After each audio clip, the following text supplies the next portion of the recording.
फहरिस्त तो बड़ी लंबी होती हुई नजर आ रही है, एक के बाद एक, और वो तमाम एक्सपीरियंस नेता, कांग्रेस पार्टी के सीनियर नेता, बड़े बड़े पदों पर रहे हुए नेता, अगर वो इस बात को बार बार कह रहे हैं तो फिर हाईकमान तक ये बात या तो पहुंच नहीं रही है या वो सीरियसनेस नहीं है, या क्या कारण आपको नजर आता है? कैसे देखते हैं आप इसको?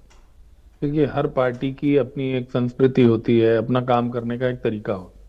और बहुत लोग मजाक में ये कहा करते हैं कि कांग्रेस पार्टी जो है वो सरकारी बस की तरह है और वो इसी तरह से चलेगी मंथन के नाम पे। अब देखिए, भारतीय जनता पार्टी चाहे वो हरियाणा की बात करिए, हरियाणा में एक दिन पहले मोदी जी खट्टर साहब की तारीफ कर रहे थे, अगले दिन पता लगा कि जी खट्टर साहब को बदल दिया गया, नए मुख्यमंत्री आ गए। यही नहीं, आप गुजरात में देख लीजिए, उत्तराखंड में देख लीजिए, पूरी पूरी सरकारें ही बदल जाती हैं और कोई चूं भी नहीं करता एक दिन अचानक से। तो उनका एक काम करने का अपना तरीका है, जहां उनको फीडबैक मिलता है। और ऐसा बहुत सारे लोग मान रहे हैं कि जो हरियाणा में तब्दीली हुई उसका लाभ लोकसभा चुनाव में तो नहीं हुआ, लेकिन विधानसभा चुनाव में वो भी एक फैक्टर रहा जो ओबीसी लाए, या जिस तरह से थोड़ा सा जो एक एंटी इनकम्बेंसी थी मनोहर लाल जी को लेकर, या ये था कि वो मिलनसार कम हैं या इस तरह की बात, और नायब सैनी ने उसको थोड़ा भरपाई की उसकी, और इस तरह से। और प्लस लोकसभा चुनाव में जो उन्होंने अपना रिव्यू किया, उसके बाद जो उन्होंने फैसले किए, उसका संभवतः उनको लाभ हुआ। और कांग्रेस के लिए, जैसे वो कहते हैं ना, पार्टी यूं ही चलेगी, वैसे ही कांग्रेस यूं ही चलेगी। वो पार्टी ही है एक तरह से कांग्रेस भी। तो कांग्रेस में मंथन के नाम अब कितने बार से हो गया, कितनी बार आपने सुना होगा। ये सिर्फ हरियाणा में नहीं कि जी चुनाव की समीक्षा होगी, कारणों की समीक्षा करूंगा, निकलता कुछ नहीं है। वो कहाँ मंथन होके जाता है, कहाँ जाता है, वही रह जाता है। तो वो पार्टी का एक अपना तरीका, उसको हमारे जो साथी है वो कह सकते हैं आंतरिक लोकतंत्र कह लीजिए, आप इंक्लूसिवनेस कह लीजिए, हम्म। आप ये कह सकते हैं। वो एक देखने का नजरिया है। लेकिन निश्चित ही आज की राजनीति जिस तरह की, देखिए, जब आप मान लीजिए बंदूक से लड़ाई हो रही है और कहीं पर किसी युद्ध में, तो कोई तलवार लेके लहराए कि हम बड़े बहादुर हैं, हम तो तलवार से लड़ेंगे, वो नहीं समझ पाएगा, वो नहीं जीत पाएगा। तो कांग्रेस आज की राजनीति के तौर तरीके सही हैं गलत हैं, भारतीय जनता पार्टी जिस तरह से राजनीति कर रही है वो सही है नहीं, लेकिन मुकाबला तो कांग्रेस को करना ही पड़ेगा। तो हम्म। उसके लिए उसको भी जिसे कहते हैं कि कई तरह की चीजों में उनको पारंगत होना पड़ेगा। ये भी मैं मान लेता हूं कि सत्ता से बाहर होने के कारण जब इतना समय हो जाता है तो संसाधनों की कमी होती है, और भी चीजें होती हैं तमाम। आप और जो कांग्रेस आरोप लगाती है कि भाई जैसे पुराने जमाने में चलता था कि भाई मेरे तुम्हारे पास क्या है, मेरे पास माँ है, तो आजकल ये मजाक बहुत चलता है कि जी हमारे पास ईडी है, हमारे पास सीबीआई है। तो एजेंसीज हैं, वो सारी बातें सही है, लेकिन अल्टीमेटली आपको मुकाबला तो करना है। ये मैदान छोड़ के तो आप जा नहीं सकते। तो अब जब मुकाबला करना है तो फिर आपको फैसलों में एक प्रकार की ना सिर्फ तेजी दिखानी चाहिए, बल्कि वो पब्लिक के बीच में एक परसेप्शन भी बनना चाहिए कि हाँ, कांग्रेस पार्टी जो है उसमें भी कड़े फैसले लेने की, त्वरित फैसले लेने की क्षमता है। और वो आज की राजनीति की जो मुहावरा है उसको समझती है और उसके मुताबिक अपने में बदलाव कर सकती है, ला सकती है। अब मान लीजिए हरियाणा में हार हुई, कोई भी कारण उसका रहा, एक तो कंफ्यूजन है, जैसे आपने कहा कि एक तरफ ईवीएम की बात चल जाती है, एक तरफ गुटबाजी की बात चल जाती है। चलिए, उसमें भी हमारे साथी कह सकते हैं जी दोनों ही कारण हैं, चलिए दोनों मान लिए।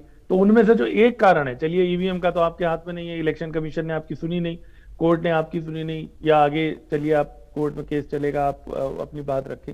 लेकिन अगर गुटबाजी भी कारण है और आपके पार्टी के तमाम नेता उसको कह रहे हैं उस बात को, तो वो उसका इलाज आपको ढूंढना पड़ेगा। और इलाज ढूंढना तो दूर की बात है, वो हम्म। सिलसिला बदस्तूर जारी है। आपको याद होगा पिछले दिनों जब जिला प्रभारियों की जी। नियुक्ति की गई, हम्म। वो सूची वहां से रुक गई। हम्म। उससे क्या जाहिर हुआ? उससे यही जाहिर हुआ कि आज भी जो कांग्रेस के अंदर तालमेल है वो नहीं है। दो नेताओं ने वहां जाके रुकवा दी। या तो वो लिस्ट पहले ही कंसल्टेशन के साथ करनी चाहिए थी कि ना रुकती, या फिर उस पर स्टैंड लेना चाहिए था। उससे देखिए मैसेज, आप जितना भी हमारे कांग्रेस के साथी बचाव करें, इन बातों का जवाब नहीं है कि आप एक दिन लिस्ट जारी करते हैं, अगले दिन आप रोक देते हैं।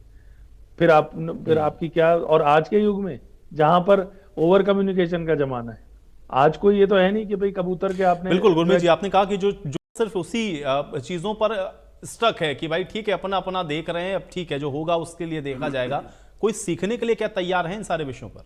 देखिए, फिलहाल तो ऐसा नहीं लगता। मैंने पहले ही कहा कि कांग्रेस अपनी एक रफ्तार में चल रही है, वो उस ढर्रे को में बदलाव करने को संभवतः राजी नहीं है।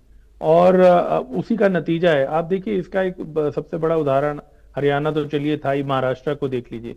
महाराष्ट्र में लोकसभा चुनाव में कुछ महीने पहले वहां पर जो प्रदर्शन था इंडिया अलायंस का वो बेहतर था। और उसके बाद इतनी ज्यादा हरियाणा में तो फिर भी चलिए रिस्पेक्टफुल कांग्रेस को आप कह सकते हैं, वोट परसेंटेज में थोड़ा सा ही अंतर रहा और सीटें भी पहले से बढ़ी हैं। लेकिन आप महाराष्ट्र का देखिए ना, महाराष्ट्र में किस तरीके से जो इंडिया गठबंधन है वो पिछड़ गया। तो कहीं ना कहीं तो प्रॉब्लम है। अब ऊपर तक लोग ये कह रहे हैं, पीछे चर्चा भी बहुत चल रही है कि यहाँ कांग्रेस की बदलाव की आप बात करें, वहां सीडब्ल्यूसी की मीटिंग है तो मनमोहन सिंह जी का बीच में निधन हो गया, नहीं तो आप जानते ही हैं कि कांग्रेस की जो मीटिंग है वो मेरा ख्याल अगर मैं सही हूं तो बैंगलोर में चल रही थी या कर्नाटका बीच में। में रोकनी, कर्नाटक में ही चली है। तो अब नेचुरली ये भी देखिए ना, उनकी मजबूरी है, 2-3 राज्यों में ही तो सत्ता में है, मीटिंग वीटिंग भी वहीं करनी पड़ती है जहां पार्टी सत्ता में हो। तो अब वहां पर बहुत सारी चर्चा ये भी चल रही है, पिछले दिनों में कहीं सुन रहा था कि केसी वेणुगोपाल पे भी प्रश्न चिन्ह लग रहे हैं कि उनकी जगह अशोक गहलोत को या किसी को संगठन महासचिव जो एक महत्वपूर्ण पद होता है उस पे भी बदलाव हो सकता है। लेकिन मैंने जैसे बताया, कांग्रेस में आमतौर पर कोई चीज आ जाए वो सामने, वो अलग बात। अब देखिए इनके जो नेता हैं, बहुत सारे लोग ये कहते हैं कि राहुल गांधी जो है, हालांकि उन्होंने विपक्ष के नेता का पद स्वीकार किया और लोकसभा चुनाव में जो पिछला था उसमें एक उन लोगों को जो गठबंधन इंडिया का बना उसको सफलता भी मिली, और इसमें कोई दो राय नहीं है कि जो भारतीय जनता पार्टी की जो हैट्रिक तो बनी, लेकिन उसमें वो जो पूर्ण बहुमत वाली बात थी वो नहीं बन पाई है। तो ऐसा जो कह रहे हैं साथी हमारे सब की भाई ये पार्टी खत्म हो जाएगी, वो पार्टी खत्म हो जाएगी, ऐसा तो नहीं होता है राजनीति में। होती है, जीरो भी होती है, जीरो से फिर दोबारा अर्श से फर्श का